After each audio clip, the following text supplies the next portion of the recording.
Hello बच्चों, नमस्कार। स्वागत है आपका अपने परिवार अंकित एजुकेशन अड्डा पर।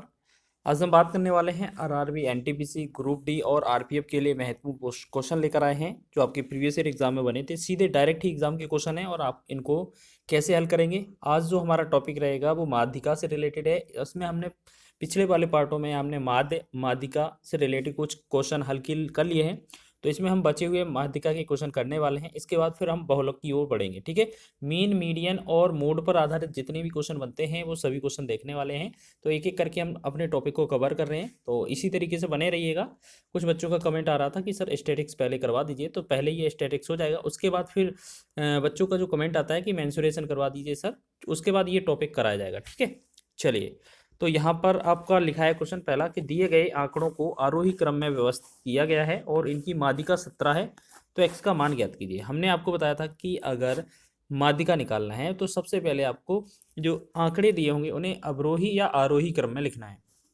क्वेश्चन में बोला है ऑलरेडी कि आरोही क्रम में व्यवस्थित किया गया है। बस माध्यिका का नियम क्या कहता है कि हमने दो फॉर्मूले बताए थे, उस फॉर्मूले पर नहीं जाना है। आपको क्या करना है, शुरुआत से एक, लास्ट से एक हटाना है, दूसरा दूसरा हटा देना है, तीसरा तीसरा हटा देना है, चौथा चौथा हटा देना। अगर यहाँ पर एक अंक बचता है तो वही आंसर होता है। जब दो अंक बचते हैं तो इन दोनों को जोड़ देते हैं। तो क्या करेंगे, एक्स प्लस दो, और बटा में क्या करते हैं, दो, मतलब दोनों को जोड़कर दो से भाग करते हैं तो मध्यिका आ जाती है हमारी। मध्यिका कितना है, 17। तो यहाँ लिखेंगे, अगर हम बटा एक कर देंगे तो यहाँ एक्स और एक्स कितना हो जाएगा हमारा, एक्स और एक्स हो जाएगा 2x प्लस ये 2 हो जाएगा, और 17 का डबल हो जाएगा ये कितना, 34। 34 में से दो उधर जाएगा तो ये 2x बराबर 32 बनेगा, और दो से दो एकम दो, दो से 16। तो x का जो मान है वो आपका 16 आ रहा होगा, और हमसे x का ही मान पूछा था। x का मान ज्ञात कीजिए, तो इसका आंसर कितना है, 16। तो आपका पहला विकल्प आपका राइट आंसर हो जाएगा। ये इस तरीके के प्रश्न भी बहुत बनते हैं। माध्यिका का कभी भी क्वेश्चन बने, आप दोनों तरफ से एक एक अंक हटा दीजिएगा। ये हटाना कब है, पहले वो आरोही या अवरोही क्रम में लिखे होने चाहिए सारे आंकड़े, तब जाके हटाना है। ठीक है, नेक्स्ट क्वेश्चन है, दिए गए आंकड़ों में यदि 30 के स्थान पर 100 अंक कर दिया जाए तो दोनों माध्यिकाओं का अंतर कितना होगा। तो सबसे पहले इसी की बात कर लेते हैं। तो इसको सबसे पहले अरेंज करते हैं एक बढ़ते क्रम में। सबसे पहले 10 लिया हमने, 10 ले लेंगे। उसके बाद 20, 20 ले लेंगे। उसके बाद 30, 30 ले लेंगे। ठीक है ना, फिर आपका 40, फिर आपका 50, फिर आपका 60, फिर आपका 70, फिर आपका 70 के बाद 80 आएगा ना, 80, 80 होगा, फिर आपका 80 हो जाएगा, फिर आपका लास्ट 90। ठीक है, आपने ये लिख लिया 90 तक। हमने क्या बोला, मध्यिका कैसे निकलती है। इनको पहले तो एक साइड से, आगे से पीछे से, दोनों तरफ से एक एक हटा जाए अंक। एक, दूसरा दूसरा हटा दिया, तीसरा तीसरा हटा दिया, चौथा चौथा। तो इसमें जो बचा बीच में ये होगा इसका माध्यिका। ठीक है, तो पहले माध्यिका तो इतना है, लेकिन दोबारा में क्या बोला गया है हमसे कि जो अंक है ना उनमें से, जो अंक है ना उनमें से क्या किया गया है कि जो 30 था, 30 के स्थान पर 100 कर दिया जाए। मान लेते हैं जो सारे अंक दिए हैं उनमें से जो 30 अंक है ना, इसकी जगह पर आपको ऐसा समझ लेना है कि इसमें 30 नहीं होकर ये आपको 100 दिया गया है। तो अब इसको अगर मध्यिका निकालेंगे तो सबसे पहले इसको लाइन में लिखेंगे। तो पहले 10 आएगा हमारा, ठीक, फिर 20 आ जाएगा, ये वाला हट गया। फिर अब 30 तो है नहीं तो 40 आएगा, फिर आपको 50 आएगा, करना वैसे ही है, 60 आएगा, 70, फिर आपका 80, फिर आपका 90, फिर आपका 100। ठीक है, हमने लिख लिया। अब इसकी मध्यिका कैसे निकलेगी, एक एक लास्ट शुरुआत से, एक, दूसरा दूसरा, तीसरा तीसरा, चौथा चौथा। ठीक है, तो यहाँ पर क्या बन रहा है हमारा, 60। अब एक बात बताइए, यहाँ पर मध्यिका 60 है, उधर वहाँ 50 है, तो यहाँ कितने का डिफरेंस है, 10 का डिफरेंस है। और क्वेश्चन में हमसे मध्यिकाओं का अंतर ही पूछा है, तो हमारा सी विकल्प ऑप्शन सही हो जाएगा। देखिएगा, इस तरीके से प्रश्न भी बहुत बनते हैं। तो इस तरीके से आप जितने स्पीड से करेंगे उतना स्पीड से आपका आंसर आ जाएगा। ठीक है, ज़्यादा कुछ दिमाग लगाना नहीं होता है इनमें। अगला क्वेश्चन है, 48 के सभी धनात्मक गुणनखंडों का माध्यिका ज्ञात कीजिए। तो सबसे पहले आपको ये पता होना चाहिए कि जो 48 है वो किस किस संख्या से विभाजित होता है। जैसे आपको बताया जाए, 1 से 48 तो चला ही जाएगा, 1 से तो हर एक संख्या होती है, 2 से भी जाएगा, 3 से भी जाएगा भाग, इसमें 4 से भी जाएगा। उसके बाद 6 8 48 होता है, 8 6 48 होता है, फिर आपका 12 चौके 48, 16 तिया 48, और 24 दूना 48 और 48 कम 48, यानी कि इतनी संख्याएं हैं जो 48 को विभाजित करती हैं। ठीक है, अब यहाँ से हमें क्या क्या है, माध्यिका निकालना है, तो हम क्या करेंगे, शुरुआत से और आखिरी से एक एक हटा देंगे। पहला हटा दिया, दूसरा हटा दिया, तीसरा हटा दिया, चौथा हटा दिया। अब बचे हमारे पास दो। जब दो अंक बचते हैं तो हम क्या करते हैं, हमें करना होता है इन दोनों को प्लस करेंगे, 6 और 8 14 हो जाएगा, बटा में 2 करेंगे तो ये आ जाएगा हमारा 7। 7 इस क्वेश्चन का आंसर है, जो कि आपका डी विकल्प दिया जा रहा है। ठीक है, तो आप इस तरीके से बना सकते हैं। नेक्स्ट क्वेश्चन की बात करें, आपके पॉइंट में वैल्यू दी गई है और बोला जा रहा है कि मध्यिका या मीडियन ज्ञात कीजिए। ठीक है, मीडियन ज्ञात कीजिए। तो सबसे पहले हमने सबसे छोटा अंक लिखेंगे, 1.9 हो जाएगा सबसे छोटा। फिर उसके बाद आपका 3.6 लिखेंगे, फिर आपका 5.8 लिखेंगे। ठीक है, ये आरोही क्रम में लिख रहे हैं हम, 8.4 लिखें। आप याद रखना हमेशा, पहले ये जो आंकड़े दिए हैं ना, या तो असेंडिंग ऑर्डर या डिसेंडिंग ऑर्डर में होने चाहिए, तभी आप काट सकते हैं। ठीक है ना, तो ये माध्यिका ऐसे ही निकाली जाती है, सबसे पहले या तो आरोही क्रम या अवरोही क्रम। हम ज़्यादातर आरोही क्रम ही लेते हैं। अब पीछे से और शुरुआत से एक एक हटा दिया तो बचा क्या, हमारे पास दो अंक बचे हैं। इन दोनों को जोड़ेंगे तो 6 8 14, 5 3 8 1 9, 9.4 बना। और बटा में हमें 2 करना ही है माध्यिका के लिए, तो 2 चौके 8 पॉइंट 2 7 14, तो 2 ये बना हमारा 4.7। इस क्वेश्चन का आंसर है बी ऑप्शन इसका राइट होगा।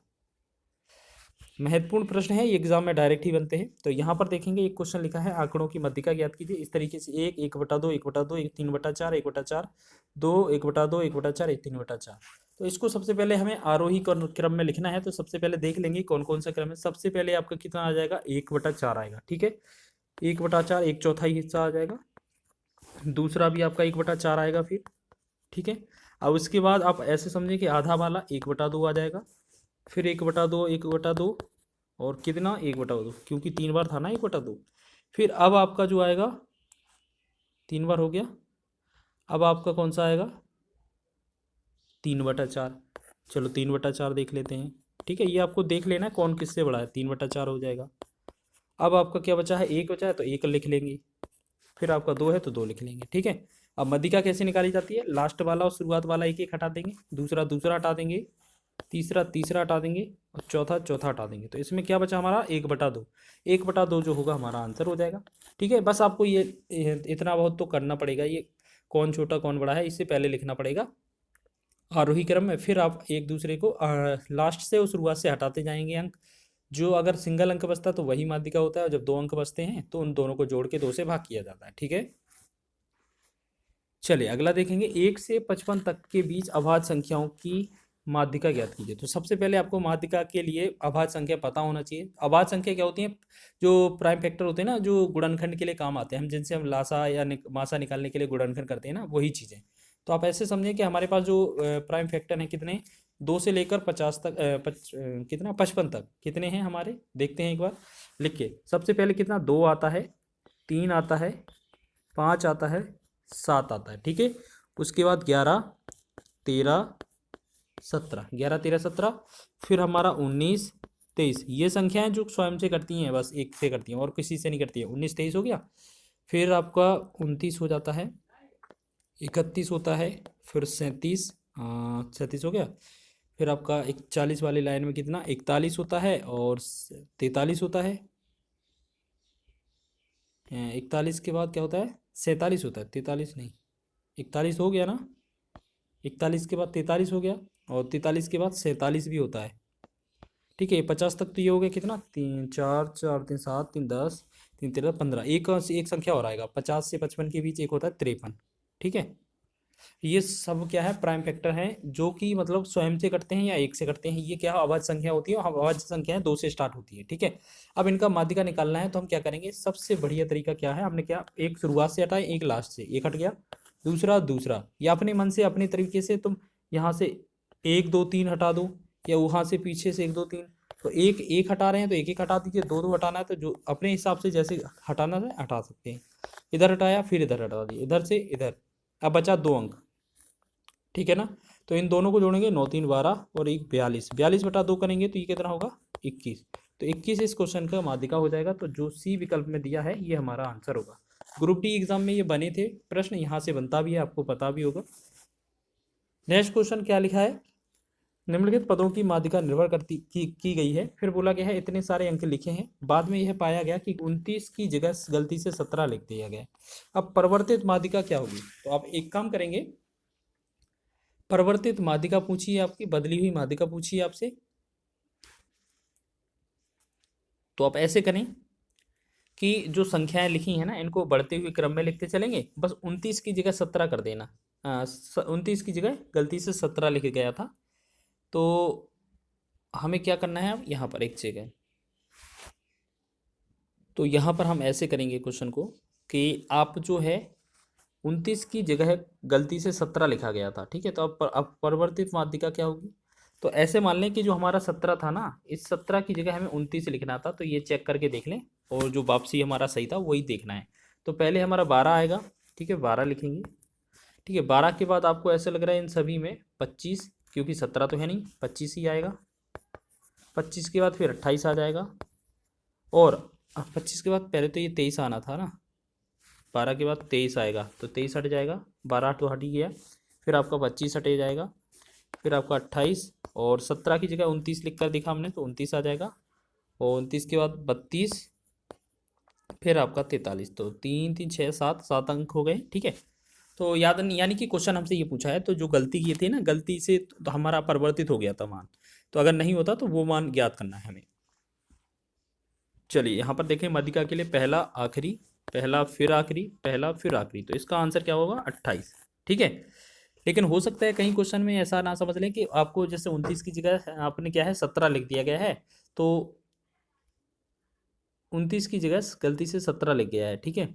तो एक काम करेंगे, एक बार 17 का भी आंसर चेक कर लें, तो इसका आंसर तो 28 है, आयोग ने यही आंसर माना था, लेकिन एक बार चेक कर लें क्या ऐसा भी तो हो सकता है कि 17 लिख गया है अगर 29 की जगह, तो अब इसका आप क्वेश्चन में बोला है परिवर्तित माध्यिका ही बता दीजिए, तो हो सकता है आप जो मान लिख दिया गया है वही आंसर चेक कर लें। तो आप इसमें क्या करेंगे, पहले 12 आएगा, फिर 17, फिर 23, 25, 28, और 32, और 43, ठीक है। संख्या 7 हो गई, एक यहाँ से, फिर शुरुआत से तो इसमें बचा 25, तो देखो 25 तो हमारे पास विकल्प है नहीं, तो हो सकता है इसी तरीके से आयोग ने क्या माना था 28, तो अपने जो शुरुआत में सॉल्यूशन किया था ना उसी तरीके से आंसर हो जाएगा, ठीक है।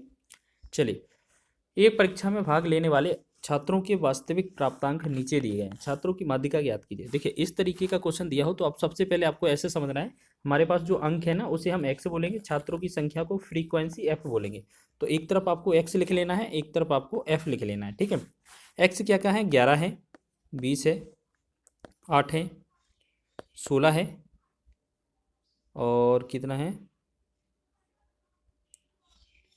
अच्छा एक चीज़ और, इनको सबसे पहले आरोही क्रम में तो लिखना पड़ेगा ना हमें, तो सबसे पहले आप इनमें देखें, सबसे पहले 8 आएगा, 8 लिख लिया हमने, फिर आपका 11 आएगा, 11 लिख लिया, तो 8 के साथ क्या क्या था, 8 के साथ 11 था, तो 8 का 11 लिखा हमने, 11 के साथ क्या था 14, तो हमने यहाँ 14 लिखा, फिर उसके बाद हमने लिखा 16, तो यहाँ 16 लिखेंगे, तो 16 का मान कितना है 9 था, 9 लिखेंगे, ठीक है। इनको आरोही क्रम में लिख रहे हैं हम पहले, फिर आपका 20 था, तो 20 था, यहाँ पर क्या लिखेंगे, साथ में 5 लिखेंगे, ठीक है ना, साथ में आएगा 5, तो 5 लिख लेंगे, फिर आपका 22, 22 में आएगा 8, तो 22 के साथ आ जाएगा 8, और 29 के साथ आएगा 3, तो 29 के साथ आएगा 3। फिर अब हम क्या करते हैं, यहाँ संचयी बारंबारता निकालते हैं, जिसे हम CF से प्रदर्शित करते हैं, तो यहाँ पर 11 का 11 रहेगा, अब 11 अगले बार में हमें 11 में जोड़ देना है, देखो यहाँ पर लिखेंगे 11 और 14 कितना होगा, 11 और 14 हो जाएगा 25, ठीक है। अब 25 में 9 जोड़ेंगे तो ये कितना हो जाएगा, 25 9 34, फिर आपका 34 में 5 जोड़ेंगे तो ये कितना हो जाएगा हमारा 39, 39 में 8 जोड़ेंगे, 8 जोड़ेंगे तो ये कितना हो जाएगा हमारा 47, और 47 में अगर हम 3 जोड़ेंगे तो ये कितना हो जाएगा 50, यानी कि हमारा जो लास्ट में ये टोटल बनता है ये होता है हमारा एन होता है, ठीक है। एन होता है तो एन क्या है, ये 50 है, तो ये एक विषम संख्या है, ठीक है, ये एक विषम है, सॉरी विषम नहीं सम है, तो ये क्या है, एक सम संख्या है, तो सम के लिए हमारा फॉर्मूला बनता है, अभी देखेंगे। अब यहाँ एन अगर 50 है तो n/2 जो होगा ना, n/2 वो संचयी बारंबारता का नंबर होता है लगभग, तो ये n/2 हो जाएगा, n/2 में निकालेंगे तो ये हमारा कितना 50/2, मतलब ये आ जाएगा 25। तो अब ये चेक करना है कि आपकी जो माध्यिका होती है वो n/2वां पद होता है प्लस एन बटा दो प्लस बनवा पद होता है, मतलब ये टर्म होती है और बटा में फिर 2 लगाना होता है। तो एन बटा दो यानी कि 25 जो है वो 25 किस में आ रहा है, इसमें आ रहा है, तो इसका जो मध्यिका के लिए हम नंबर लेंगे 11 लेंगे। ठीक है, आपको इसी ये वाले नाम लेने हैं तो शुरुआत वाले। ठीक है, तो यहाँ पर हमने लिया 25 की जगह पे कितना 11 प्लस, अब हमने देखा एन एन बटा दो प्लस बनवा पद, यहाँ बन है ना। ठीक है, तो यहाँ पर ये क्या है, वन है हमारे साथ, इसमें वन लिखा है, ये वन लिखा नहीं, जल्दी से यहाँ पर देखो, यहाँ हम दोबारा लिख देते हैं अच्छे से, एन प्लस वन। ठीक है, अब यहाँ पर क्या था, एन प्लस वन, ये मतलब 25 था, 25 के बाद एक 26वां पद, तो 26वां पद जो है ना वो 34 के अंदर आएगा, तो ये हमारा यहाँ पर मान लिया जाएगा। अब 16 लिया जाएगा और बटा में हमें दोनों को जोड़कर भाग कर देना है 2 से, तो 16 और 11 कितना होगा 27, 16 11 हो जाएगा हमारा 27, और 27 बटा 2 करेंगे तो ये बनेगा हमारा 13.5, जो कि हमारा दूसरा विकल्प इसका आंसर हो जाएगा। ठीक है, तो इस तरीके से आप इस क्वेश्चन को भी कर सकते हैं। कभी कभार जो आपका माध्यिका है वो वर्ग अंतराल पर भी आधारित हो सकता है, तो वो हम अलग से क्वेश्चन देखेंगे। तो फिलहाल आपके लिए इतने ही क्वेश्चन थे। तो वीडियो अच्छा लगा है तो वीडियो को लाइक करें, शेयर करें, चैनल पर नए हैं तो चैनल को सब्सक्राइब कर लें। अब ये क्या है, आपको 1-2 बार इनकी प्रैक्टिस करनी है, तब जाके आपका स्पीड बढ़ेगा, नहीं तो इसमें टाइम भी लग सकता है। अच्छा, ये एन बटा 2 व टी एच और एन बटा 2 प्लस 1 व टी एच और बटा में 2 प्लस कर दिया, ये हमारे फॉर्मूला हैं। अब दोबारा हम ये फॉर्मूला आपको लिख देते हैं। अगर आपका एन जो है वो विषम हो, विषम जैसे 1 3 5 इस तरीके से, तो जो माध्यिका होती है वो एन प्लस 1 बटा 2 व पद हो जाता है। ठीक है, लेकिन अगर एन सम हो जाती है, अगर जो अभी हमने फॉर्मूला लगाया था, तो माध्यिका क्या होती है, एन बटा 2 व टर्म या पद प्लस में एन बटा 2 प्लस 1 व पद, और इन दोनों को जोड़ने के बाद 2 से भाग दिया जाता है। तो ये दोनों माध्यिका के फॉर्मूला होते हैं जब इस तरीके से क्वेश्चन बनता है। ठीक है, वीडियो अच्छा लगा है तो वीडियो को लाइक करें, शेयर करें, चैनल पर नए हैं तो चैनल को सब्सक्राइब कर लें।